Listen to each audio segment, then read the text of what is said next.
تین نوجوان ایک عیسائی بادشاہ کی قید میں آ گئے، تینوں بھی بھائی تھے، سگے بھائی تھے۔ بادشاہ نے انہیں آفر کیا ہمارا دین قبول کر لو، اپنی سپاہیوں میں رکھ لوں گا، وزیر بنا لوں گا، لیکن وہ بازار مصطفیٰ میں بکے ہوئے تھے، باقی دنیا میں بکنے کو تیار نہیں تھے۔ بادشاہ نے ان کو جان سے مارنے کی دھمکی دی، تب بھی جمے رہے۔ ہوا یہ کہ جلاد کو بلا کر ایک کڑھائی منگائی اور اس پر تیل گرم کیا۔ بادشاہ نے کہا کہ گرم کھولتے ہوئے تیل میں ان میں ایک ایک بعد دیگرے سب کو ڈال دی۔ بڑے بھائی کو اٹھایا، جلاد نے گرم کھولتے ہوئے تیل میں ڈال دیا، وہ جل گیا۔ تھوڑی دیر کے بعد دوسرے بھائی کو اٹھایا، اس کو بھی ڈال دیا۔ ارے میاں، گرم تیل کا ایک چٹکا بھی انگلی پہ لگے، دن بھر ہم ہا ہو کرتے ہیں، جس کو پورے جسم کے ساتھ اٹھا کر ڈالا گیا ہو، پھر بھی وہ اپنے دین سے برگشتہ ہونے کو تیار نہیں، وہ اپنے نبی پاک سے غداری کرنے کو تیار نہیں۔ اور کیوں کرے گا؟ ایمان جب دل میں بشاشت کے طور پر آ جائے، وہ کبھی دوسرے کا کوئی قبول کرنے کو تیار نہیں ہوگا۔ خیر، تیسرا جو جوان تھا اس کی عمر کم تھی، 22-25 سال کے آس پاس، وزیر ایک بادشاہ کا، اس نے کہا کہ بادشاہ سلامت یہ میرے حوالے کر دو، 1 مہینے میں اسے چینج کر کے لاؤں گا، اس کو بدل کر کے لاؤں گا۔ بادشاہ نے کہا ٹھیک ہے، لے جاؤ اس کو۔ وزیر اپنے گھر لے گیا، یہ اپنے گھر لے گیا، اپنی سب سے زیادہ حسین و جمیل بیٹی اس کو اس کے پیچھے لگا دیا، تو کسی بھی طرح اپنے حسن و جمال کی طرف اسے راغب کر لے اور اس کا دین ہم بدلتے ہیں۔ یہ آج جو ارتداد کا فتنہ ہے، یہ کیا ہے؟ یہ لڑکیاں جو بھاگ کر کے جا رہی ہیں، یا لڑکے غیروں کی لڑکیوں کو لے کر کے بھاگ رہے ہیں، مندروں میں جا کر شادی کر رہے ہیں، یہ کون سی چیز ہے؟ یہ فیس بک کی بلا ہے، جس میں تصویریں اتنی سجا سوار کر کے رکھی جاتی ہیں کہ حسن کی طرف مائل ہو جاتا ہے بندہ۔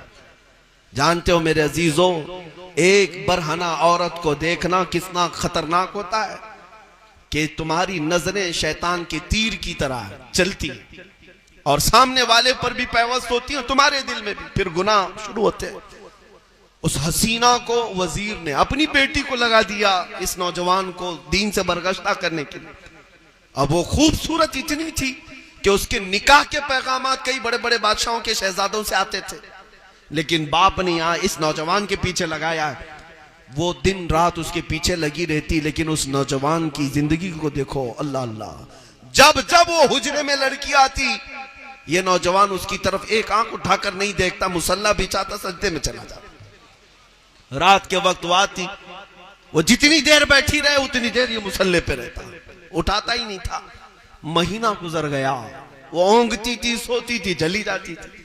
جھلا کر کے آخر میں اس نے کہا، اے ظالم، ذرا میرے حسن کو تو دیکھ، مجھے دیکھنے کے لیے لوگ قطار لگاتے ہیں، میرے نکاح کے پیغام کتنے بڑی بڑی جگہوں سے آتے ہیں، ایک آنکھ اٹھا کر کے تو دیکھ۔ اس نوجوان نے کہا، تو چلی جا، جس مقصد کے تحت تو آئی ہے اس مقصد میں کامیاب نہیں ہو سکتی، اس لیے کہ جن آنکھوں میں جمال مصطفیٰ بسا ہو، پہلے سے کسی حسن پر وہ فدا ہو، ان آنکھوں کو اب دنیا کا حسن دھوکہ دے نہیں سکتا، تو واپس چلی جا۔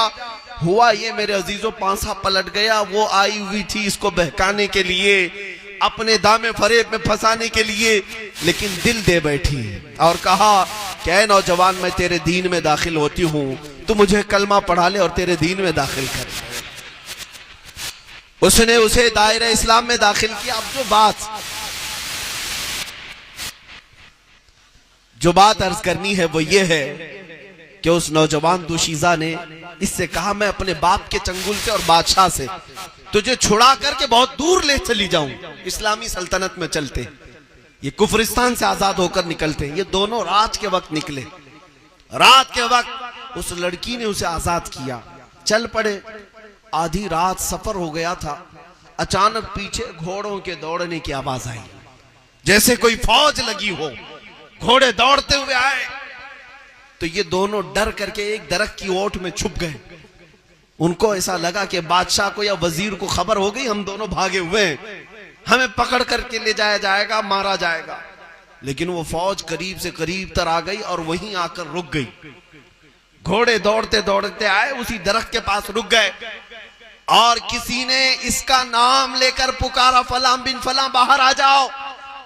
اب یہ باہر آیا تو دیکھا یہ بادشاہ کے سپاہیوں کی فوج نہیں، اس کے مرحوم دونوں بھائی سوار آئے ہوئے ہیں، جن کو بادشاہ نے کھولتے ہوئے تیل میں ڈالا تھا، وہ دونوں اس گھوڑے پر سوار آئے ہیں۔ اللہ اکبر، دیکھ کر کے حیرت زدہ رہ گئے۔ اس چھوٹے سے بھائی نے پوچھا، بھائی جان آپ کیسے اتنی رات میں آئے؟ ان دونوں نوجوانوں نے کہا کہ اے ہمارے ننھے بھائی، کیا تجھے پتہ نہیں اللہ کی راہ میں جو مارا جاتا ہے وہ مردہ نہیں ہوتا؟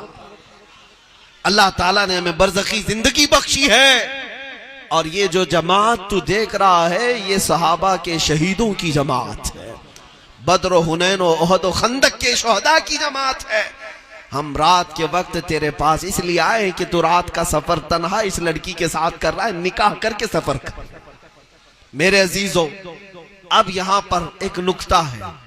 اس نوجوان نے پوچھا کہ وہ کھولتے ہوئے تیل میں جب آپ کو ڈالا جا رہا تھا کس قدر گرم تھا؟ میرے پورے واقعے کا خلاصہ، لب لباب، اصل غرض مدعا یہی ہے، کس قدر وہ کھولتا ہوا گرم تیل تھا جب آپ کو ڈالا جا رہا تھا، درد کتنا ہوا ہوگا، تکلیف کتنی ہوئی ہوگی۔ ان دونوں بھائیوں نے مسکرا کر کے کہا ہے ہمارے چھوٹے بھائی کون سے درد اور کون سی تکلیف کی بات کر رہا ہے؟ جس وقت وہ جلاد ہمیں اٹھا کر تیل میں ڈال رہا تھا، سامنے چہرے جمال جہاں آرا میرے مصطفیٰ کا نظر آ رہا تھا، رسول پاک صلی اللہ تعالیٰ علیہ وسلم کو دیکھ رہے تھے، ہمیں پتہ ہی نہیں چلا روح کب نکلی اور ہم کب تیل میں ڈالے گئے۔